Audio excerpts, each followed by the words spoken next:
Hello दोस्तों, आज हम आपको बताएंगे कि केस डायरी कैसे कोर्ट तक पहुंचती है। पिछले वीडियो में हमने आपको बताया था कि न्यायालय कैसे काम करती है, कौन कौन से जज होते हैं, सजा किस प्रकार की देते हैं, किस जज को कितना सजा देने का पावर है और किस प्रकार वर्किंग होती है। आज हम पढ़ेंगे कि पुलिस किस प्रकार से अपनी केस की डायरी कोर्ट में भेजती है। तो इसके पहले हम पढ़ लें, हमने पिछले वीडियो में पढ़ा था कि सीजीएम साहब हर जिले में एक ही होती है, एक सीजीएम हर जिले में एक ही सीजीएम होते हैं। जैसे डिस्ट्रिक्ट जज में एक डिस्ट्रिक्ट जज डिस्ट्रिक्ट कोर्ट में होते हैं, उसी प्रकार सीजीएम सर भी एक कोर्ट में एक ही होते हैं।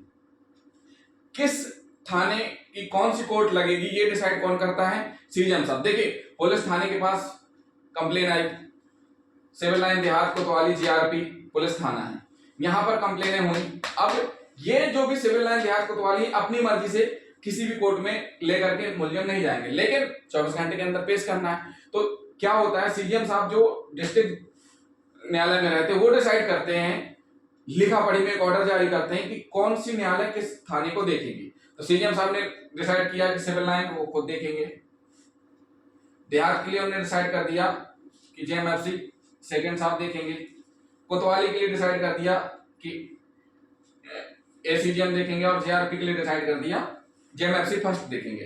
तो जब भी पुलिस कोई कंप्लेन दर्ज करेगी, कंप्लेन दर्ज करने के बाद विवेचना के दौरान किसी को अरेस्ट करती है, तो अरेस्ट करने के बाद पुलिस की जवाबदारी है 24 घंटे के अंदर मुलजिम को कहां पेश किया जाए? कोर्ट में। और कहां कोर्ट में? जो लोकल की कोर्ट है। अगर बाहर है तो बाहर अगर किसी मुलजिम को अरेस्ट करती है तो संबंधित वहां की कोर्ट में पेश करेंगे। अगर लोकल में ही किसी मुलजिम को गिरफ्तार किया जा रहा है तो कहां पेश किया जाएगा? जो सीजीएम साहब ने डिसाइड कर रखा है कि सिविल लाइन थाने का सीजीएम साहब पे देखेंगे, देहात का जेएमएफसी फर्स्ट देखेंगे, कोतवाली का सीजीएम साहब देखेंगे, जीआरपी का जेएमएफसी फर्स्ट देखेंगे। तो ये सारी चीजें क्या रहेंगी? यहाँ पेश की जाएंगे। अब विवेचना कंप्लीट हुई, विवेचना कंप्लीट होने के बाद हर थाने से एक सिपाही कोर्ट ड्यूटी के लिए लगा रहता है, जिसको कोर्ट मुहर्रर बोलते हैं। विवेचना कंप्लीट होने के बाद सारे के सारे चालान कहां जाते हैं? उस सिपाही के पास जाते हैं। सिपाही अपने बैग में पूरे चालान लेगा और संबंधित कोर्ट में पेश करेगा। तो देखिए दोस्तों, एक जानकारी हम फिर से बता दें आपको, अगर मुलजिम जेल में है, जब मुलजिम जेल में है तो पुलिस की जवाबदारी है कि 60 और 90 डेज, कितने दिन में? 60 और 90 दिन। पास को एक और 10 वर्ष से कम मामले में अगर मुलजिम जेल में है तो 60 दिन के अंदर चालान पेश करेंगे, और जिनमें 10 वर्ष से अधिक की सजा का प्रावधान है उनमें 90 दिन के अंदर चार्जशीट कोर्ट में पेश करेंगे। ये नियम है। अगर इस अवधि में पेश नहीं कर पाएंगे तो मजिस्ट्रेट साहब उस मुलजिम को कोर्ट से छोड़ देंगे और जो भी पुलिस अधिकारी उसके खिलाफ इंक्वायरी बैठ जाएगी कि आपने विवेचना में लापरवाही की है, समय पर चार्जशीट कोर्ट में पुटअप नहीं की है। तो सीधी सी बात है, हर एक थाने का एक सिपाही कोर्ट के काम के लिए लगा रहता है, उसकी जवाबदारी कोर्ट में समय से चालान पेश करना होता है। अब होता क्या है, पुलिस क्या करती है? पुलिस ने मुलजिम को अरेस्ट किया, मुलजिम को अरेस्ट करके क्या करते हैं? कोर्ट में पेश करते हैं। कोर्ट में पेश किया, अब कोर्ट क्या करती है? कोर्ट या तो जेल भेज देगी या जमानत में छोड़ देगी, या तो कोर्ट जेल भेज देगी या जमानत में छोड़ देगी। अगर पुलिस को लगता है कि और पूछताछ करनी है तो पुलिस क्या कर सकते हैं? पीआर यानी पुलिस रिमांड ले सकते हैं। पुलिस रिमांड अधिकतम 15 दिन का रहता है, 15 दिन से ज्यादा पुलिस को पुलिस रिमांड नहीं मिलता है, तो पुलिस रिमांड ले सकते हैं। पुलिस रिमांड लेने के बाद पुलिस की जवाबदारी है कि हर 48 घंटे में उस आरोपी की, जो भी मुलजिम है, उसकी डॉक्टरी कराए, मुलाजा कराए, और जब आपका पीआर अवधि समाप्त हो उस टाइम में भी मुलजिम का मुलाजा करवाकर समय से कोर्ट में पेश करें। तो ये कंडीशन रहती है। पुलिस का काम क्या है? कोर्ट में पेश करना, और अगर मजिस्ट्रेट जेल भेज रहे हैं तो जेल वारंट लेकर के सीधे कोर्ट जेल में दाखिल करना, जमानत पे छोड़ रहे हैं तो वहीं से मुलजिम जमानत पे छूट जाएगा। अगर रिमांड में ले रहे हैं तो रिमांड लेने अवधि कंप्लीट होने के बाद फिर दोबारा पेश किया जाएगा कहां? कोर्ट में। फिर कोर्ट वहां से डिसाइड करेगी कि क्या करना है। अब देखो होता क्या है दोस्तों, अभी हमने बताया था कि सीजीएम साहब कितनी सजा दे सकते हैं? 7 वर्ष तक की। एसीजीएम साहब भी 7 वर्ष तक की दे सकते हैं, ये भी 7 वर्ष तक की सजा दे सकते हैं। जेएमएफसी फर्स्ट 1 से 3, और ये 1 वर्ष तक की सजा दे सकते हैं। अब ऐसी स्थिति में जो भी थाने रहते हैं वहां सभी प्रकार के अपराधों की रिपोर्टें होती हैं, जैसे हत्या, मर्डर, पॉस्को, रेप, किडनैपिंग, ये सारी चीजों की, फिरौती, लूट, डकैती, इन सारी चीजों की कंप्लेन आती हैं और इन्हीं सारी चीजों के आरोपी अरेस्ट किए जाते हैं। तो अब क्या होगा दोस्तों ऐसी कंडीशन में, अब देखिए ऐसी कंडीशन में जब तक चालान कंप्लीट नहीं होता है विवेचना चलेगी, तो जो भी सीजीएम साहब के द्वारा डिसाइड किया गया है उन सारे मुलजिमों को उन्हीं न्यायालय में पेश किया जाएगा जब विवेचना कंप्लीट हो गई। अब चालान की बारी है, किसकी बारी है? चालान की बारी आई। तो चालान लेकर के कोर्ट मुंशी आएगा, कहां? कोर्ट आएगा। तो कोर्ट में संबंधित न्यायालय में चालान पेश कर देगा। तो चालान पेश क्या होता है? पहले सबसे पहले कोर्ट में जाएंगे, पंजीयन करवाना होता है। कोर्ट में हर एक जगह पे, हर एक डिस्ट्रिक्ट कोर्ट में एक अलग से शाखा बनाई गई है, पंजीयन शाखा। वहां पर ऑनलाइन रजिस्टर्ड होगा। रजिस्टर्ड होने के बाद फिर कोर्ट में पेश किया जाएगा। पहले क्या रहेगा, क्या करना पड़ेगा? ऑनलाइन रजिस्टर्ड कराना पड़ेगा। जैसे रजिस्ट्रेशन नंबर आ जाता है कोर्ट में चालान पेश हो जाएगा। जैसे कोर्ट में चालान पेश हो जाएगा तो ये देखना है, कुछ मामले ऐसे रहते हैं जैसे EOW, CBI, PC act, ATS, इनके मामले सीजीएम एसीजीएम साहब की कोर्ट में नहीं चलेंगे। ये स्पेशल टाइप के मामले रहते हैं, ये डायरेक्ट इनकी अलग से कोर्ट रहती है बड़े बड़े जिलों में, तो वहां ही चलेंगे।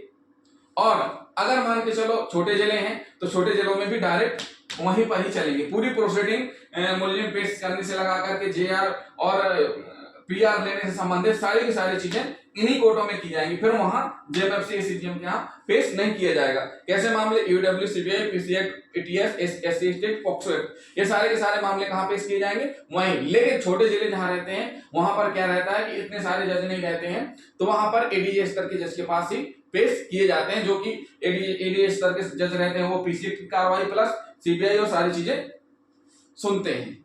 तो ये तो हुआ दोस्तों डायरेक्ट पेश कब होते हैं और सीजीएम साहब के यहाँ पेश कब होते हैं। अब मान के चलिए एक मामला, कोई भी मामला इन्हीं थानों का, जैसे 7 वर्ष से अधिक, क्या है? 7 वर्ष से अधिक सजा हो, 7 वर्ष से अधिक सजा, जिन मामलों में वो सिविल लाइन के हैं, देहात के, कोतवाली के, जेआरपी के, ये संबंधित कोर्ट में पेश कर दिए गए। अब चूंकि इन सीजीएम, एसीजीएम और जेएमएफसी साहब को पावर नहीं है कि 7 वर्ष से अधिक के मामलों की सुनवाई करें, तो वो क्या करेंगे? उनका काम रहता है, जो भी संबंधित कोर्ट है वो क्या करेंगे? मामले को कमिट करेंगे। मामले को क्या किया जाएगा? कमिट किया जाएगा। कमिट। अब हम इसको आपको कमिट को अच्छे से और समझा देते हैं। मामला कमिट मतलब होता है कि बड़ी कोर्ट को भेजा जाएगा और बड़ी कोर्ट डिसाइड करेगी कि ये किस कोर्ट के द्वारा सुना जाए। तो होता है क्या है, यहां से कमिट कर दिया जाएगा। कमिट कहां किया जाएगा? डीजे साहब के पास। डीजे साहब कहां भेज देंगे? एडीजे साहब, जो भी संबंधित एडीजे, या अपने पास रखेंगे कुछ मामले। तो 7 वर्ष से अधिक के जितने भी मामले रहते हैं उन मामलों का विचारण, यानी उन मामलों की सुनवाई डीजे साहब, एडीजे साहब ही करेंगे। और 7 वर्ष से कम के मामले जो भी रहते हैं वो एसीजीएम साहब, सीजीएम साहब सुनेंगे। और जिन मामलों में 1 से 3 वर्ष तक की सजा का प्रावधान है वो जेएमएफसी सुनेंगे और 1 वर्ष तक की जेएमएफसी सेकंड सुनेंगे। बाकी जितने भी इनके पास मामले हैं वो कहां पेश कर देंगे? डीजे साहब के पास, ये भी डीजे साहब के पास। तो डीजे साहब डिसाइड करेंगे कि ये संबंधित मामले किस कोर्ट में चलाए जाएं, किस कोर्ट में इनकी सुनवाई हो जाएगी, की जाएगी। तो वही कोर्ट उन संबंधित मामलों की सुनवाई करेंगे, चार्ज लगाएंगे। क्या करेंगे? चार्ज लगाएंगे। चार्ज एक ऐसी अवधि होती है जिसमें जो सेक्शन लगे रहते हैं, मजिस्ट्रेट साहब को अगर लगता है कि 323, 325, 326 आईपीसी का मामला है, इसमें 326 नहीं बन रही, 325 में कमिट हो रहा, या 307 भी लगी हुई साथ में, 326 भी, 325 भी लगी, उनको लगता है कि नहीं 324 भी लगी, 324 नहीं बन रहा, तो 326 बस में चार्ज लगा सकते हैं, 307 बस में चार्ज लगा सकते हैं। मान के चलिए 2 सेक्शन लगे हुए हैं, धारा 7A और 13(1)D पीसी एक्ट। तो जज साहब को अगर लगता है कि ये धारा नहीं लगनी है तो चार्ज इस धारा बस में लगा सकते हैं, इसको हटा सकते हैं। तो पूरी के पूरी मामले की सुनवाई किस धारा में होगी? फिर धारा 7 में होगी। तो ये होता है चार्ज। इस धारा 7 का अपराध के संबंध में विचारण किया जाएगा, उसमें गवाह आएंगे, गवाह इनको बयान लेंगे और बचाव भी अपने आरोपी अपने बचाव के पेपर में भी गवाह पेश करेंगे। लास्ट में कंक्लूजन निकाला जाएगा, जो भी फैसला होगा वो संबंधित जज साहब सुनाएंगे।